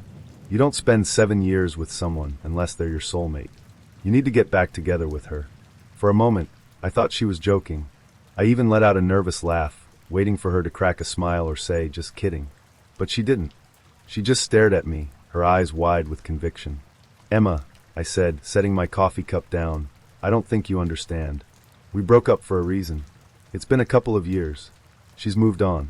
I've moved on. She shook her head, leaning forward again. No, you haven't. Not really. You can't move on from something like that. It's fate. You're supposed to be with her. I was at a loss for words. How do you respond to someone who's decided they know your life better than you do? Look, I said carefully, I appreciate your perspective, but I'm pretty sure I know my own destiny better than anyone else. She ignored me, her voice gaining momentum. No, listen to me. You're wasting your time dating other people. She's the one for you. You need to stop all of this, these apps, these dates, and go find her. Fight for her. I stared at her, my brain struggling to process what was happening. Was this real? Was I actually sitting in a coffee shop with a woman who, just 30 minutes ago, had been laughing about crime documentaries, and now she was lecturing me about my supposed soulmate? Emma, I said, trying to keep my tone calm, I don't think you understand how relationships work. Just because you're with someone for a long time doesn't mean it's meant to be forever. Her eyes narrowed. But what if it was? What if you gave up too soon? What if she's sitting somewhere right now, waiting for you to come back? I couldn't take it anymore. I stood up, grabbing my coat. I think we're done here, I said, my voice clipped. She looked surprised, almost offended. You're leaving?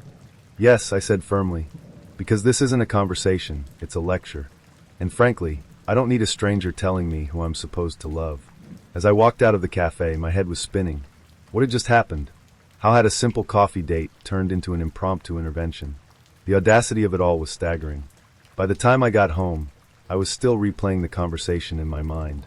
It was absurd, laughable even, but there was a part of me that couldn't shake the strangeness of it all. Who does that? Who meets someone for the first time and decides to play matchmaker with their ex? The next day, I received a message from Emma. I really hope you think about what I said. It read, you deserve to be happy. With her. I blocked her immediately. Dating, they say, is supposed to be an adventure. At best, it's a journey toward connection, laughter, and shared dreams. At worst, it's a series of awkward encounters that you laugh about later. I've had my fair share of both, but a few dates stand out in my memory, not for their charm or romance, but for the sheer absurdity of it all. Take the first woman, for example. Let's call her Sarah. We'd been chatting for a while before we decided to meet up, and our first few dates went well. She was smart, funny, and seemed refreshingly straightforward. But things started to unravel by date 5. It began with what seemed like a small misunderstanding. We'd planned to meet for dinner, and her office was just 5 minutes away from the restaurant. I figured it made sense for us to meet there, especially since she'd been so insistent on keeping things fair, splitting the bill on every date, never letting me pay more than my share. I admired her independence, so I didn't think twice about it, but when I arrived at the restaurant, I could tell something was off. She was already seated, arms crossed, her smile notably absent. You didn't offer to pick me up, she said, her tone sharp. I blinked, caught off guard. I thought since it's so close. She cut me off with a dismissive wave. It's the principle, not the distance. The evening went downhill from there. By the end of the meal, her irritation had simmered into a cold, distant politeness. A few days later, she ended things, her reasoning as baffling as the rest of it. I need someone who's willing to fight for me, she said, her voice dripping with finality. You never even tried to insist on paying the bill. I stood there, dumbfounded. Was this a test? Some kind of secret code I was supposed to crack? I never found out. Then there was the woman who, halfway through a pleasant lunch date, dragged me into a high-end boutique. Let's call her Emily. We'd just finished our meal, and I thought things were going well, until she suddenly stopped in front of a Furla store, her eyes lighting up like a kid in a candy shop. Without a word, she walked in, gesturing for me to follow. Look at this one, she said, holding up a sleek black handbag. Isn't it gorgeous? It was. But before I could respond, she added, You'd look so good carrying this for me. I laughed nervously, unsure if she was joking. Yeah, it's nice. She smiled, but it didn't reach her eyes. Well, what? Aren't you going to offer to get it for me? I stared at her, waiting for the punchline that never came. She wasn't joking. Her smile faltered as the silence stretched between us. I don't think that's appropriate, I said carefully. Her expression soured immediately. Without another word, she put the bag back on the shelf and stormed out of the store, leaving me standing there like an idiot. Needless to say, I never heard from her again. But the strangest date of all, the one that still makes me question reality, was with a woman I'll call Kate. We'd agreed to meet for coffee, and things started out normal enough.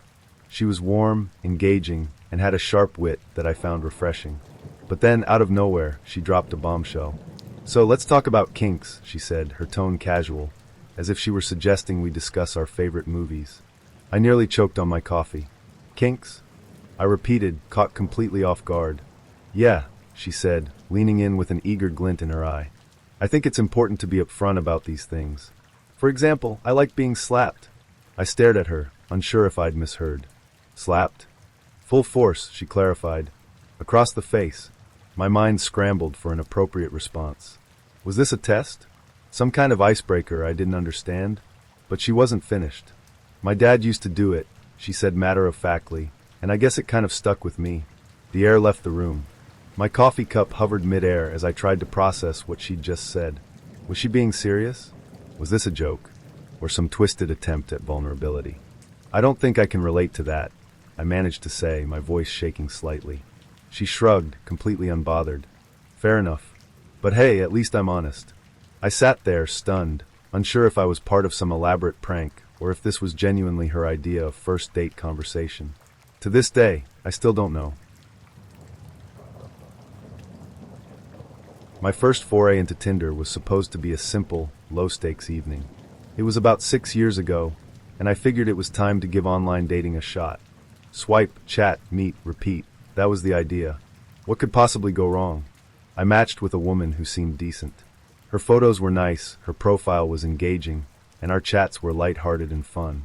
I made a reservation at a cozy restaurant, something casual but still a step above coffee, and we agreed to meet there. I remember feeling that strange mix of nerves and anticipation as I walked into the restaurant. But when I saw her sitting at the table, I stopped short. She looked nothing like her photos. It wasn't just a bad angle or lighting. It was as if I'd matched with an entirely different person. The polished, vibrant woman from the photos was replaced by someone who looked like she'd wandered in by mistake. I hesitated for a moment, wondering if I should turn around and leave, but my upbringing got the better of me. Be polite. Be decent.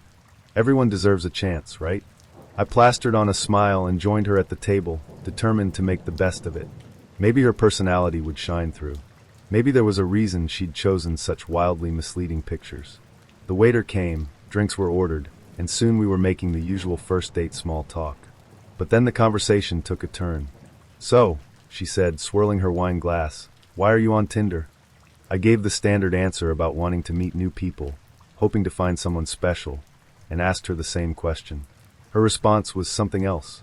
Well, she began, her voice dropping conspiratorially, my last relationship ended badly. That's never a great start, but I nodded politely, prompting her to continue. She leaned forward, her tone becoming serious. My boyfriend's girlfriend told me that my boyfriend was actually married. I blinked, unsure if I'd misheard. Wait, your boyfriend's girlfriend? Yeah, she said, completely unfazed. He had a girlfriend and a wife. None of us knew about each other. I stared at her, trying to wrap my head around the layers of deception in her story. So, how did you not know he was married? He looked a lot younger than he was, she explained, taking another sip of wine. He said he was 50, but he was really older. I raised an eyebrow.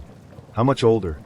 She pulled out her phone, scrolling through her photos before showing me a picture. This is him. The man staring back at me from her screen looked closer to 60, if not 65. At that point, I felt like I was trapped in a bad sitcom. How had this become my life?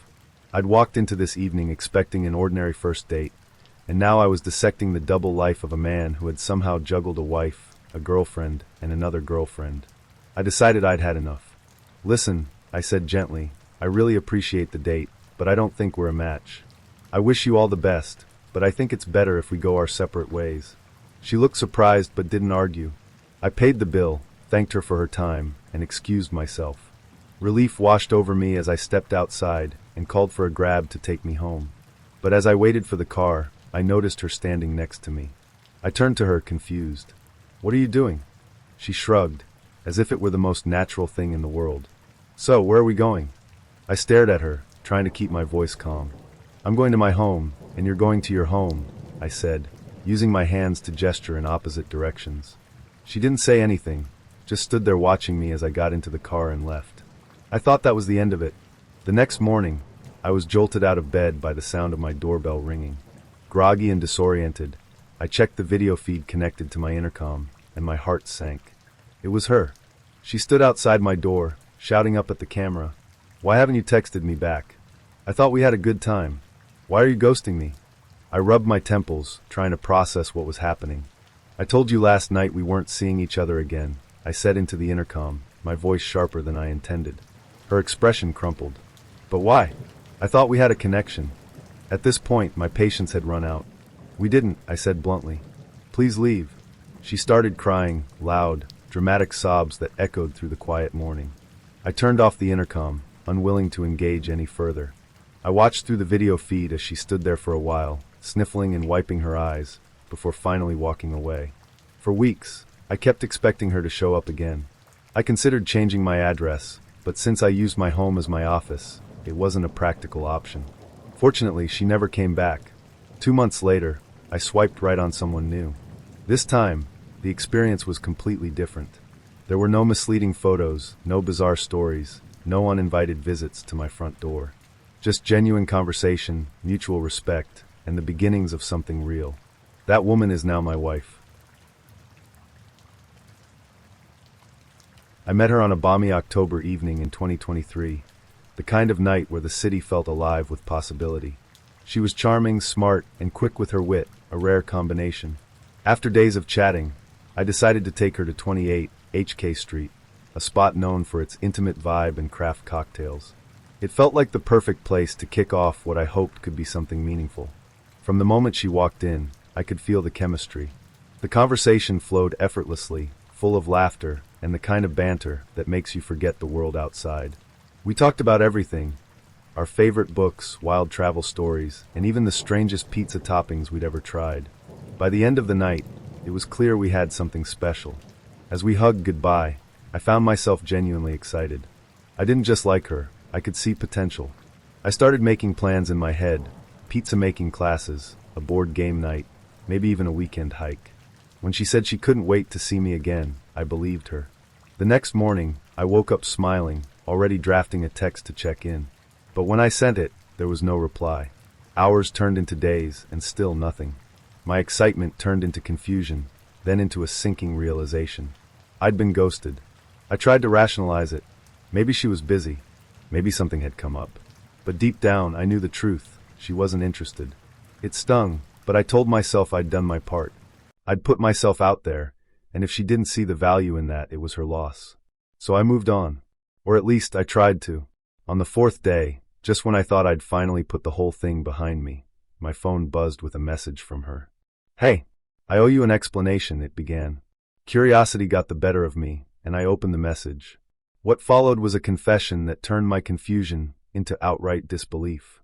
She admitted she was attached, in a relationship. She and her boyfriend had been going through a rough patch, and I had been a rebound. "I wanted to see if I could feel something again," she wrote. "I'm so sorry. It wasn't fair to you." Fair? That was an understatement. What baffled me more was what came next. "Because you paid for the date," she said, "I'd like to treat you as a way to repay you. We can meet again, no strings attached." I stared at my phone, her words swimming before my eyes. Was she seriously suggesting another meeting, as if my time and effort could be squared away like a bank transfer? I took a deep breath, my frustration simmering just below the surface.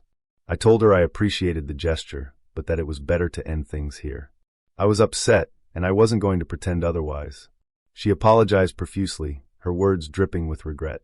I told her it was fine, and for the second time, I resolved to move on. Fast forward to last week. After taking a break from dating, I decided to dip my toes back in the pool. I downloaded Bumble, refreshed my profile, and started swiping. It felt good, hopeful even. And then I saw her. Her profile photo was unmistakable, that same radiant smile I'd fallen for back in October. For a moment, I froze, caught between disbelief and morbid curiosity. Against my better judgment, I clicked on her profile, scrolling through her bio. And that's when I saw it. Deal breakers, married/attached men. I laughed out loud, a sharp, bitter sound that startled even me. The irony was so thick, I could have choked on it. Here was the woman who had ghosted me, confessed to being attached, and used me as a rebound, now proclaiming her moral standards to the world. The hypocrisy was almost comical. Almost. For a second, I considered messaging her. A part of me wanted to call her out, to point out the glaring contradiction between her actions and her words. But what good would that do? It wouldn't erase the disappointment of our first date or undo the hurt she'd caused. It would only drag me back into a situation I had no interest in revisiting. Instead, I swiped left, closing the chapter once and for all.